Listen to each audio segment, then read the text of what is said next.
Hello and welcome লন্ডনে বাঙালির রান্নাঘরে। রথযাত্রার এই পবিত্র দিনে আজ আমি নিয়ে এসেছি জগন্নাথ দেবের ভোগপ্রসাদ রাওয়া মালপোয়া।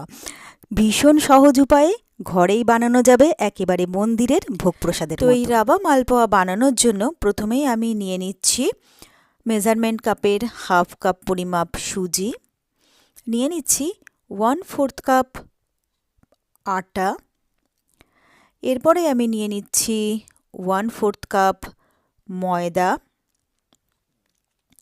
এরপরে আমি নিয়ে নিচ্ছি 1/4 কাপ মিল্ক পাউডার, এরপরে নিয়ে নিচ্ছি 1/4 কাপ পাউডার সুগার অর্থাৎ গুঁড়ো করা চিনি, এরপরে আমি এর মধ্যে দিয়ে দিচ্ছি 1/4 কাপ ডেসিকেটেড কোকোনাট।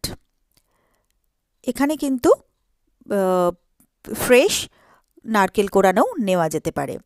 এরপরে আমি নিয়ে নিলাম মৌরি, 2 চা চামচ মৌরি আমি একটু হাতে ঘষে এর মধ্যে দিয়ে দিলাম। এরপরে 1 পিঞ্চ মতো নুন আমি এর মধ্যে দিয়ে দিলাম, আর দিয়ে দিলাম হাফ চা চামচ এলাচ গুঁড়ো। এরপরে দিয়ে দিচ্ছি 1/4 চা চামচ বেকিং পাউডার। এইবারে এই সব কিছু আমি ভালো করে একবার মিক্স করে নিলাম। এরপরে আমি এখানে নিয়ে নিয়েছি উষ্ণ গরম দুধ, এখানে 1 কাপ দুধ আমি নিয়েছি। এরপরে এই উষ্ণ গরম দুধটা আমি অল্প অল্প করে এর মধ্যে মেশাবো, আর এটাকে ভালো করে আমি একটা ব্যাটার রেডি করে নেব। তো একেবারে কিন্তু দুধটা দিয়ে দেবো না, অল্প অল্প করে দুধটা দেব, আর ভালো করে এটাকে আমি গুলে ব্যাটার রেডি করতে থাকবো। আর এই রাওয়া মালপোয়া কিন্তু ভীষণ চটপট তৈরি হয়ে যায়। তো আস্তে আস্তে আমি এই ব্যাটারটাকে গুলে নিলাম, ব্যাটারটা আমার রেডি হয়ে গেছে। এরপরে আমি এটাকে ঢাকা দিয়ে 10 থেকে 15 মিনিটের জন্য রেখে দেবো। এরপরে আমি একটা চিনির সিরাপ তৈরি করে নেব। তার জন্য আমি নিয়ে নিলাম মেজারমেন্ট কাপের 1 কাপ চিনি, আর সেই কাপেরই নিয়ে নিলাম 1 কাপ জল। এরপরে এর মধ্যে আমি দিয়ে দিচ্ছি হাফ চা চামচ এলাচ গুঁড়ো। এলাচ গুঁড়ো না থাকলে সেক্ষেত্রে 2-3টে এলাচ ফাটিয়েও এর মধ্যে দেওয়া যেতে পারে। এরপরে সবটাকে ভালো করে আমি মিক্স করে নিলাম। এবারে এটাকে একটু আমি ফুটে উঠতে সময় দেব। তো এটা ফুটে উঠেছে, আমি মাঝে মাঝে একটু এটাকে নাড়াচাড়া করে দিচ্ছি। এরপরে আমি একটু হাত দিয়ে দেখে নিচ্ছি যে চিনি সিরাপটা তৈরি হয়েছে কিনা। এখনও তৈরি হয়নি, তো আরও একটু এটাকে ফোটাতে হবে। তো একদম কিন্তু খুব চিনি সিরাপ একদম তারের মতো হয়ে যাবে সেরকম কিন্তু করার প্রয়োজন নেই। তো আরও একটু ফুটিয়ে নেওয়ার পরে হাত দিয়ে দেখে নিলাম এটা আমার রেডি হয়ে গেছে। তো আমি গ্যাসটাকে অফ করে ওটাকে ঢাকা দিয়ে রেখে দিলাম। এরপরে গ্যাসে একটা প্যান বসিয়ে দিয়েছি, প্যানের মধ্যে দিয়ে দিলাম বেশ খানিকটা তেল। এদিকে আমার 10-15 মিনিট হয়ে গেছে। তো ব্যাটারটাকে আমি একটু একটা হাতা দিয়ে নেড়ে দেখে নিচ্ছি। আমার মনে হচ্ছে ব্যাটারটা একটু ঠিক হয়ে গেছে। তো এর মধ্যে আমি আরও 2 থেকে 3 টেবিল চামচ দুধ অ্যাড করে দিলাম।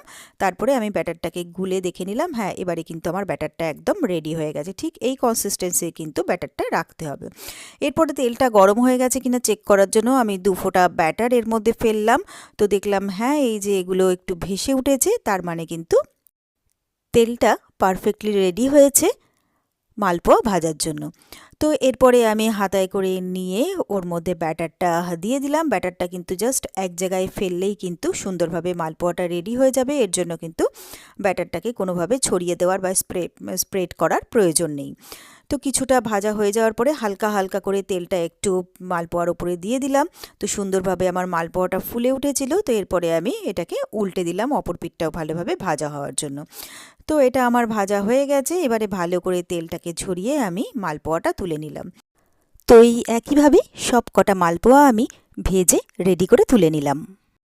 এরপরে যে চিনির সিরাপটা আমি তৈরি করেছিলাম সেই সিরাপটার মধ্যে আমি একে একে মালপোয়া দিয়ে দিচ্ছি, যে কটা আমার ধরে সেই কটা। তবে চিনির সিরাপটা কিন্তু অবশ্যই উষ্ণ গরম থাকতে হবে। তো আমি একটু ঠান্ডা হয়ে গেছিলো, তো সেই জন্য আমি একটু উষ্ণ গরম করে নিয়েছিলাম। এরপরে আমি মালপোয়া কয়েকটা দিয়ে দিলাম। এবারে আমি এটা 4-5 মিনিটের জন্য রেখে দেবো। তো মাঝখানে একবার ঢাকনাটা খুলে আমি মালপোয়াগুলোকে একবার করে উল্টে পাল্টে দিয়েছিলাম, যাতে ভালোভাবে মালপোয়ার মধ্যে চিনির সিরাপটা ঢোকে তার জন্য। তো প্রায় 5-6 মিনিট পরে ঢাকনাটা খুলে নিলাম। আমি এগুলোকে একে একে তুলে নিচ্ছি। এগুলো আমার রেডি হয়ে গেছে। তো একইভাবে সব কটাকে আমি তৈরি করে নিলাম। আর এই মালপোয়াগুলো কিন্তু ভীষণ সফট এবং জুসিভাবে তৈরি হয়। তো এরপরে এটাকে আমি ভোগ প্রসাদ দেওয়ার জন্য সুন্দরভাবে সাজিয়ে দিলাম, ওপর থেকে একটু চিনি সিরাপও দিয়ে দিলাম, আর এর মধ্যে কিছু বাদাম কুচিয়ে রাখা সেগুলোও দিয়ে সুন্দর করে গার্নিশ করে দিলাম। ব্যাস তৈরি হয়ে গেল আমার খুব সহজে আর ভীষণই চটপট জগন্নাথ দেবের ভোগ প্রসাদ রাবা মালপোয়া। আর আমার এই রেসিপিটা যদি আপনাদের ভালো লেগে থাকে তাহলে আপনারাও বাড়িতে ঠিক এইভাবে একবার বানিয়ে দেখবেন, আমি গ্যারান্টি দিচ্ছি জগন্নাথ দেবের সাথে আপনাদের সকলেরও ভীষণ পছন্দ হবে। আর আমার রেসিপিগুলো যদি আপনাদের পছন্দ হয় তাহলে প্লিজ আমার ভিডিওতে লাইক কমেন্টস শেয়ার করবেন। আর আমার চ্যানেলটা যদি নতুন চেক করতে থাকেন তাহলে প্লিজ আমার চ্যানেলটাকে সাবস্ক্রাইব করবেন আর পাশে থাকা বেল আইকনটা প্রেস করে দেবেন।